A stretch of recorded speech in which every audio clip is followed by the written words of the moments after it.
Hello friends, তোমরা সবাই কেমন আছো? আমার আরও একটি মিনি ব্লগে তোমাদের সকলকে জানাই স্বাগত।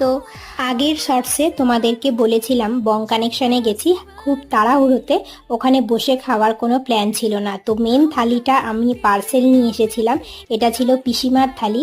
এই পার্সেলে কি কি ছিল সেটাই আজ তোমাদের সাথে শেয়ার করব। থালির প্রতিটা আইটেম কন্টেনারে সুন্দর করে ভরে দিয়েছে আর চারদিকটা সেলোটেপ দিয়ে লাগিয়ে দিয়েছে যাতে না পড়ে যায়, আর বাকি জিনিসগুলো ফয়েল পেপারে সুন্দর করে মুড়িয়ে দিয়েছে। আর কন্টেনারের প্রতিটা ঢাকনার ওপরে লিখে লিখে দিয়েছে কি কি আছে, খুব সুন্দর করে যত্ন করে দিয়েছে।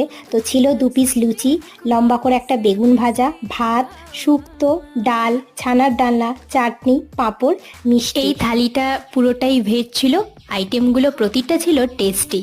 ভিডিওটা তোমাদের কেমন লাগছে অবশ্যই কিন্তু কমেন্ট করে জানিও। ভালো লাগলে লাইক করে চ্যানেলটিকে সাবস্ক্রাইব করে পাশে থেকো। আজকের ভিডিওটা এখানেই শেষ করছি, টাটা।